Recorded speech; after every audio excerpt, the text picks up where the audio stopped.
Heard the name? On the screen, you'll see a document. There it is.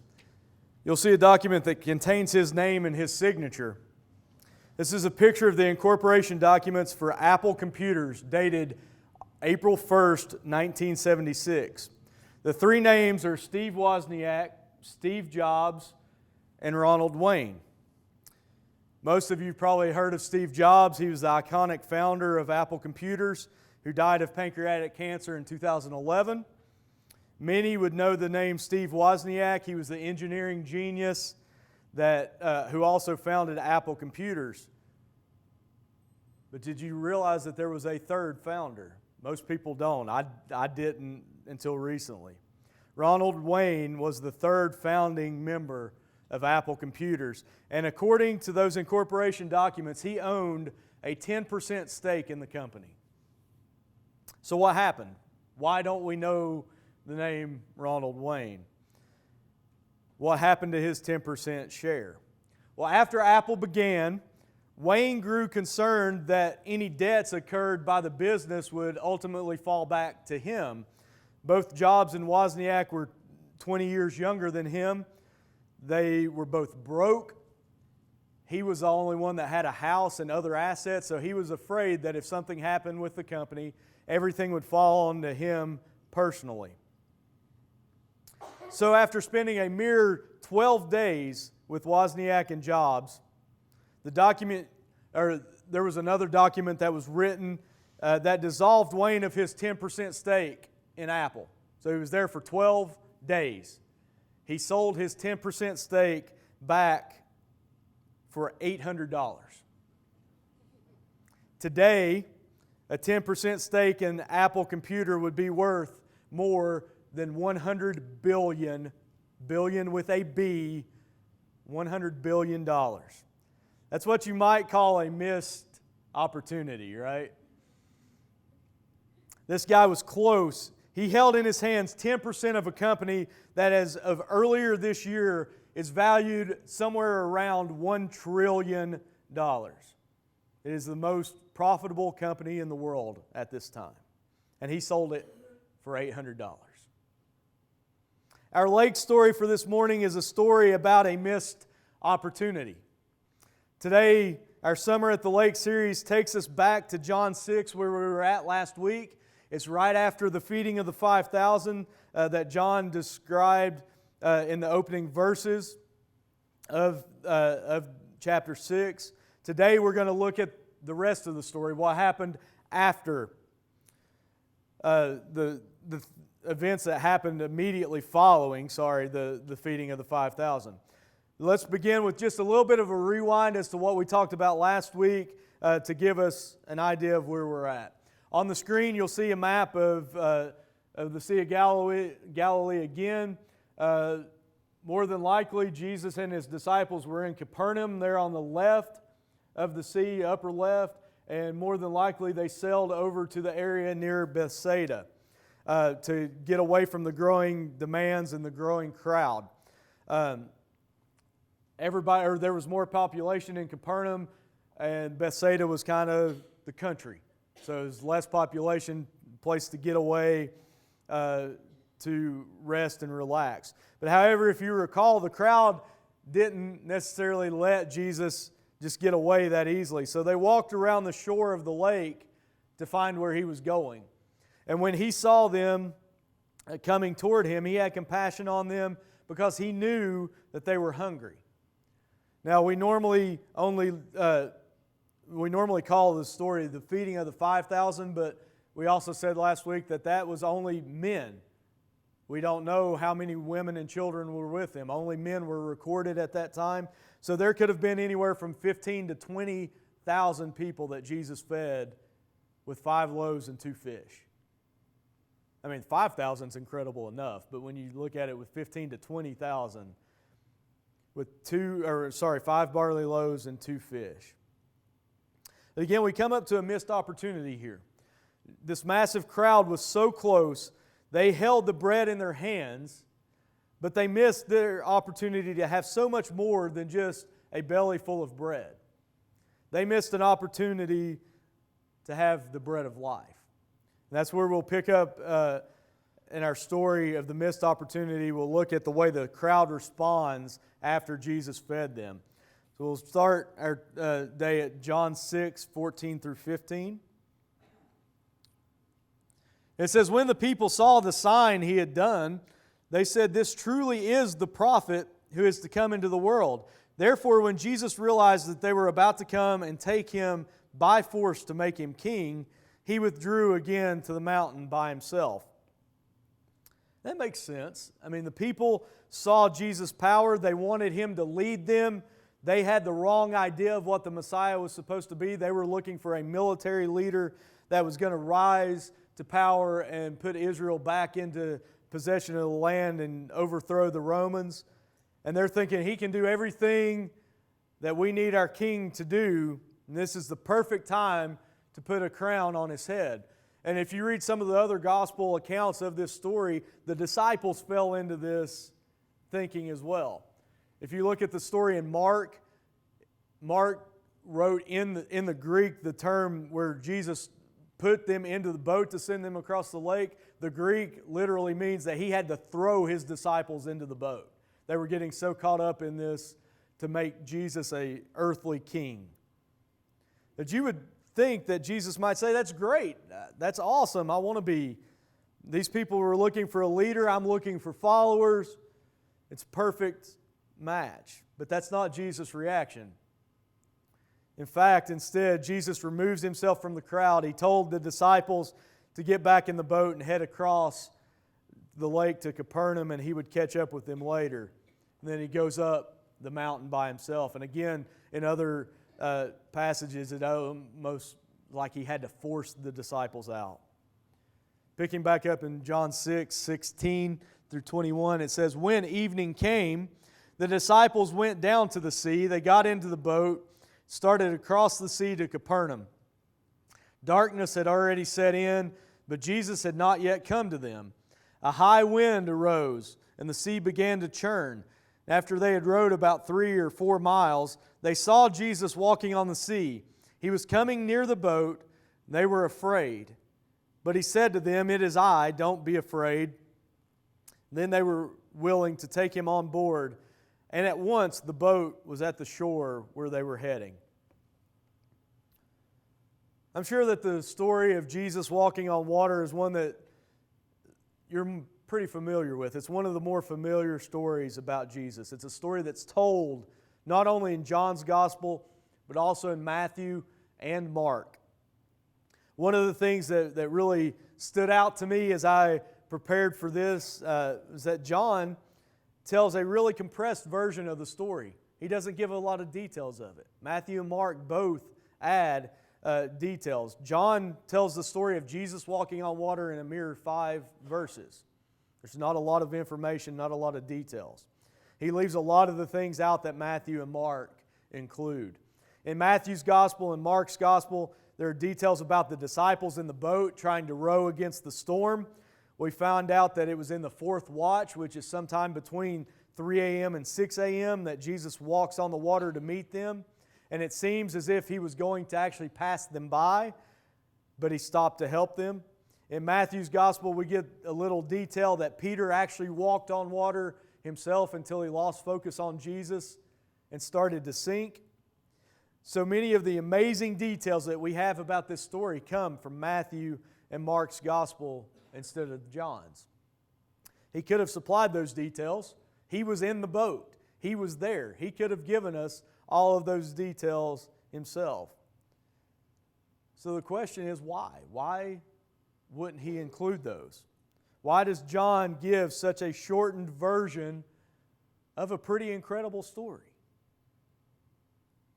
And here's my conclusion. John leaves out most of the details of this story because he doesn't want his readers to be distracted by the details. For John, it seems that those details are not the most important part of the story. John knows that his readers have an opportunity to see Jesus for who he really is and to believe. And he doesn't want us to miss the opportunity by being distracted by details. For John, this is not a story about walking on water. This is a story about the bread of life. As we work through the story of Jesus walking on water this morning, I think John would say to us, don't forget the bread. Has your spouse ever asked you to stop at the store for something when you were out? And you get there, you start putting things in the basket that you see that you want, and then you get home. The first question your spouse asks as they're looking through the bags is, where's the bread? Where's what I asked you to get? You just completely forgot to pick up what they sent you for. And you realize that you got distracted by everything else at the store, and you forgot the one thing that you were supposed to be getting in the first place. I know I'm not the only one that's done that.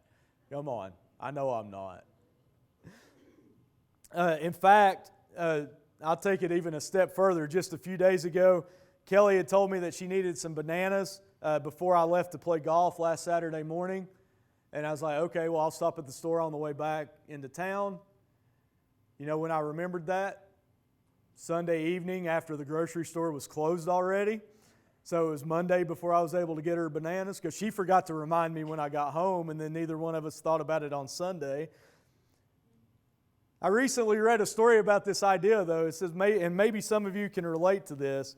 This man came home from the grocery store with 1 carton of eggs, 2 sacks of flour, 3 boxes of cake mix, 4 sacks of sugar, and 5 cans of cake frosting. And his wife looked at the sacks of groceries, shook her head, and said, I never should have numbered that list. I went back to the grocery store on Monday. We got Kelly's bananas, but I had forgotten the big item, the one thing that I was asked to get, the one essential product. And my goal for this sermon about Jesus walking on the water is to keep us from being distracted by the details that would cause us to miss the opportunity to see Jesus as the bread that came from heaven to give us life. If there's a miracle worth savoring in this story, then it may be not that Jesus could walk on water.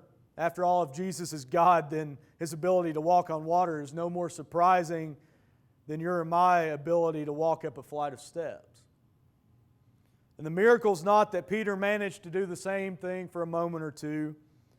No, the miracle is that when it was all said and done, as the boat continued to bob around in the dead of that dark night, somehow in the midst of those humble surroundings, way out in the middle of nowhere, the disciples realized that no one less than God's own Son was sitting right in front of them. Jesus, the bread of heaven, was right there with them. So they worshiped Him. They believed. They didn't miss the opportunity that was sitting in the boat with them. So let's not miss the opportunity either. Don't forget the bread.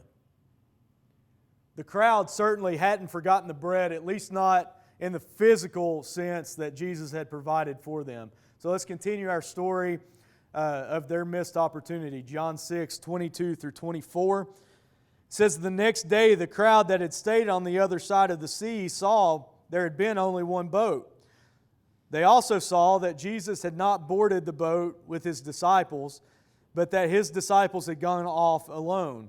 Some boats from Tiberias came near the place where they had eaten the bread after the Lord had given thanks. When the crowd saw that neither Jesus nor His disciples were there, they got into the boats and went to Capernaum looking for Jesus. They're in search of Jesus, and they should be. They're seeking Him. There are people these are people that are so passionate about seeking Him that they get into boats and row miles to find Him. They're not even sure where He's at, but they're going to find Him. And you might think, again, that Jesus would be excited about that kind of passionate following. You'd think that Jesus might actually commend them for it. In fact, Jesus corrects them. He doesn't commend them. Picking up in verses 25 and 26. It says, when they found Him on the other side of the sea, they said to Him, Rabbi, when did you get here? And Jesus answered them, truly I tell you, you are looking for me not because you saw the signs, but because you ate the loaves and were filled. Jesus is saying, you're seeking me not because you saw a miracle, not because you saw signs, but because you got some food. You got something physical out of it. Picture it this way. The crowd is seeking Jesus, but they're seeking Jesus so that they can go through Him to get bread. So the crowd seeking Jesus, but only to get physical bread. They see Jesus as a means to fix their food problem. Jesus realized that the crowd is not seeking Him. They're only trying to go through Him to get the bread. And they missed their opportunity. They were face to face with the very Son of God. They had the opportunity to commune with their very Creator. They had the opportunity to sit with Him and talk with Him and interact with the being who brought them into existence. But at this point, they're looking through Him to get a loaf of bread. That's what you call a missed opportunity. In their hands were the billion-dollar corporation papers, and they were on the brink of selling it for a loaf of bread. Perhaps the biggest takeaway from this morning is just one question, a single question, a simple question. Why do you seek Jesus? Why do you get into your boat and row? What is it that you're after? The crowd had put bread in that blank box. Whatever you put in the box becomes your God. You're not really seeking Jesus. You're seeking whatever you put in the box. And Jesus simply becomes your means to get the thing that is most important to you. Some people seek Jesus because they think it'll fix their marriage problems. So it's a better marriage that's in the box. They follow Jesus because they want to go through Jesus to get the perfect marriage. Or some people seek Jesus because they think it will fix their money issues. And really it's money that's most important to them. They follow Jesus because they want to go through Jesus to get more financial stability. So again, why do you seek Jesus? What do you put in that box? Here's the frustrating part of this concept. None of those things that I mentioned are bad things, are they? It's not like these people were following Jesus to get drugs. He's not a drug dealer. Bread, family, financial stability, those are not bad things. And whatever your motivation for following Jesus, it's probably not a bad thing either. God cares about your marriage. He cares about your money. He cares about your daily bread. So why does Jesus correct the crowd for seeking Him to get more bread? It's because they were so close. They held the incorporation papers in their hand, but they missed the opportunity. Look at John 6, 26 and 27 this time. It says, Jesus answered, "Truly I tell you, you're looking for me not because you saw the signs, but because you ate the loaves and were filled. Don't work for the food that perishes, but for the food that lasts for eternal life, which the Son of Man will give you, because God the Father has set His seal of approval on Him." See, there's the correction that Jesus gives the crowd that was seeking Him. Don't make your life about rowing for things that are not going to last. If you're going to get in your boat and row, if you're going to get after something, if you're going to seek something, then make it something that's eternal. Make it something that's going to last. This massive crowd of people had the opportunity to receive the bread that would satisfy their deepest hunger. They had within their grasp the bread that would allow them to never go hungry again. They were in the very presence of the bread of life, in the presence of Jesus, God in the flesh, but they missed their opportunity. The Son of God was standing right in front of them, but all they cared about was the bread that Jesus provided. Later on in John chapter 6, Jesus will say these words in verses 33 through 35. He says, "For the bread of God is the one who comes down from heaven and gives life into the world." And then they said, "Sir, give us this bread always." "I am the bread of life," Jesus told them. "No one who comes to me will ever be hungry, and no one who believes in me will ever be thirsty again. We don't follow Jesus because He'll give us something else. We follow Jesus because He is that something else. Our deepest hunger, our deepest need can only be satisfied with Jesus. Do we go to Jesus to provide for our financial needs? Sure.